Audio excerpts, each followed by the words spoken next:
Blessings, blessings. So now we're going to discuss marriage habits.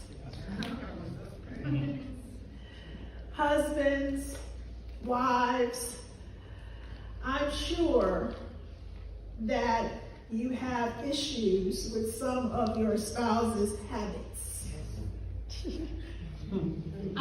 I know it too. I don't care how long you have been married, you have some type of issue with a habit. But there are also some good habits. And I want you to think about, take a moment, because I'm going to be very interactive. Take a moment to think about a good habit. Now, a habit is something that your spouse does all of the time. So take a moment and think about a good habit that your spouse does, and please share.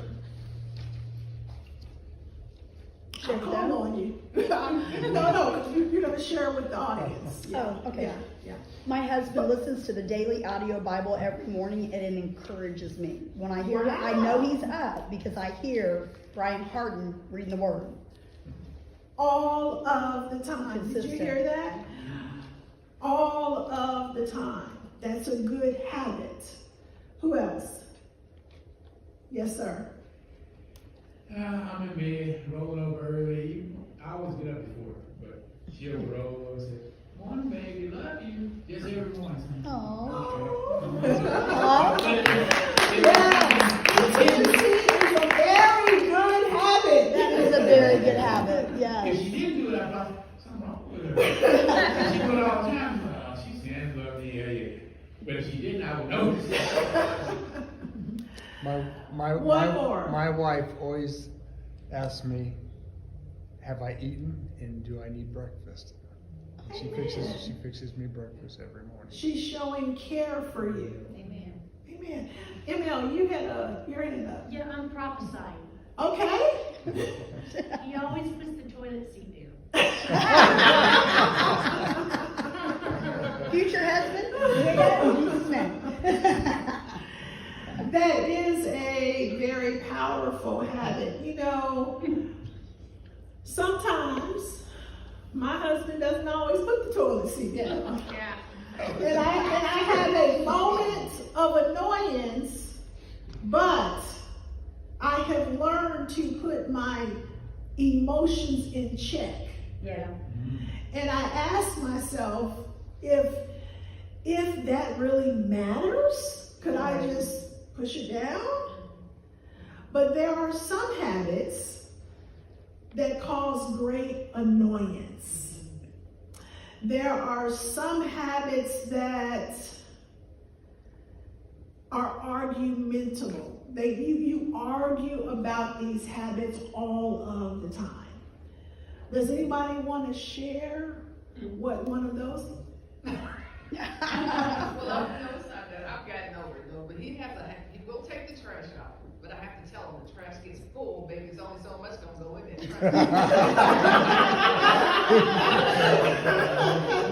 Then he finally takes it out. He forgets to put it back.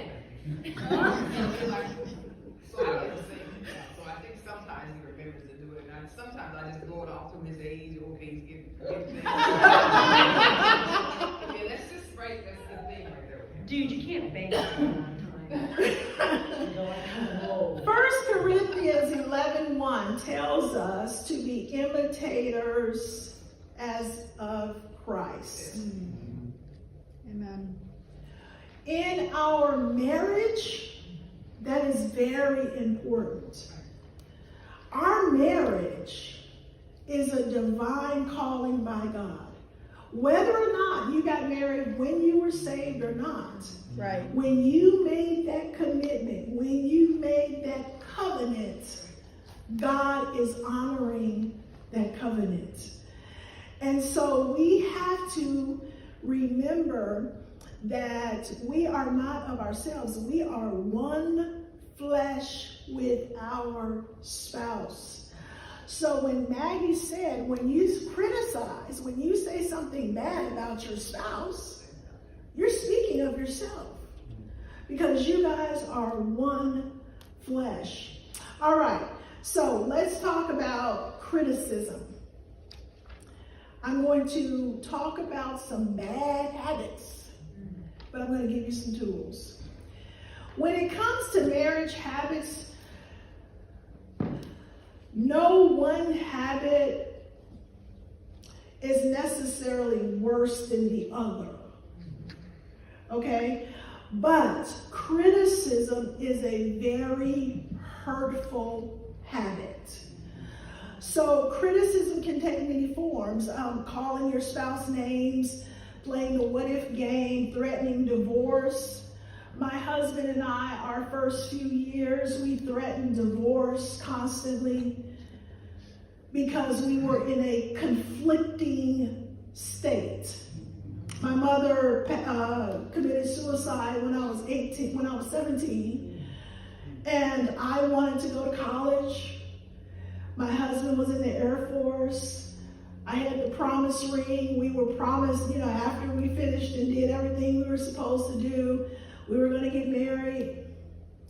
But then I found out I was pregnant 3 weeks before it was time for me to go to college. I wrote my husband a letter asking him to send me some money for an abortion.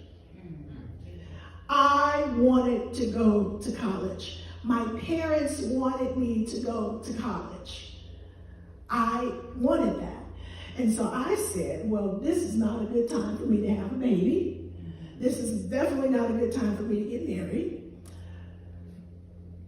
About 1.5 weeks, maybe 2 weeks in, his mother called me and congratulated me. Now, I want to say I cried for 3 weeks. I don't believe it was actually 3 weeks, but I cried for a lot of days because I knew that I was going to have to, because and I don't know why. Maybe it was because I respected his mom and because she acknowledged that. Now, she could have been sarcastic, I don't know, but that made me cry because I knew that I was not going to college, that I was going to have to make up a mind to have a baby. And my husband asked me to marry him, and he did not take no for an answer. Good job, Ken. When he came home from boot camp, he said, let's go get the rings. We had a house wedding, and he left for his next duty station. I was very upset, though, because my life transitioned in a way that I did not necessarily want it to. The timing was off. So when we think about criticism, my husband and I, and because I was still grieving, my life was in a transition. Sweet Daddy was happy, and he should have been. He had a wife, he had a kid on the way, and there was some stress with that, but he had what he wanted, but I did not have what I wanted. And so during our first few years, there was some criticism that was going on.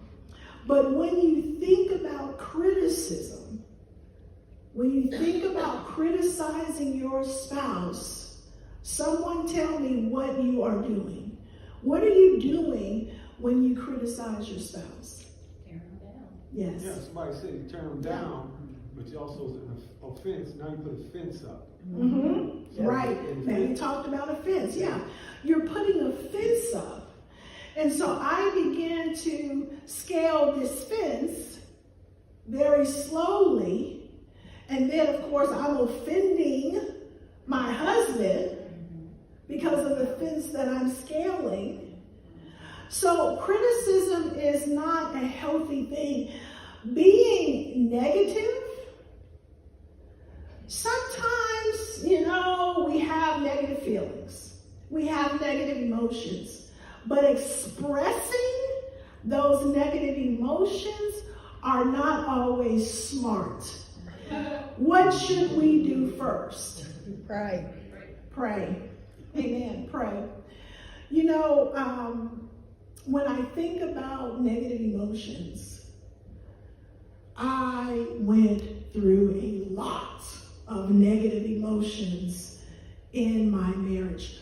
Most of us go through a lot of negative emotions in our marriage because of something that has happened as a child, because of something that has happened in high school, something that has happened in college.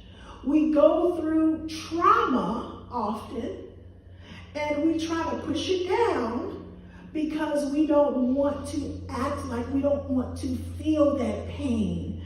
We don't want to feel that trauma. But criticism is often disguised as feedback. How many of you, just raise your hand, how many of you have been criticized? All of us, of course, all of us. Sometimes we're criticized under the auspices of feedback. I remember I was working at the Child Development Center, and I had the director, she asked me to do something for her, and I'm typing up this stuff. Now, it was my first time doing the process, and it took a little detailed time. It took time. And she said, "Oh, you'll never be a good typist. You'll never do good with that." That was her feedback.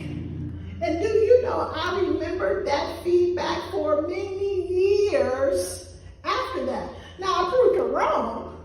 I was definitely proving her wrong. But when we have negative feedback, what do we do with it?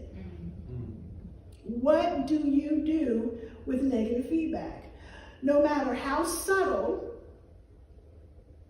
what do you do with it?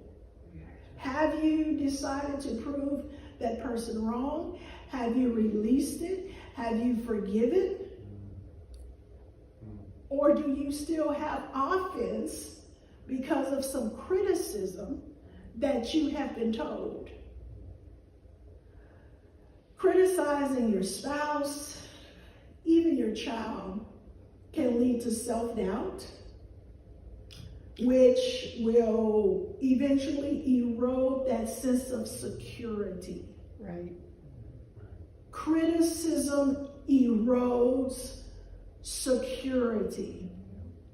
And that's, security in a marriage, that's very important. To have security, to know that your spouse, that you and your spouse are one, and that you have security. And I know for women, we love that feeling of security from our husbands, right? Yeah, we do. And so, but it erodes that. And so a gentle tongue is a tree of life, but the perverseness in it breaks the spirit. Criticism can literally break our spirits if we criticize too much. If we are in a marriage and our spirit is broken, what normally happens? Somebody.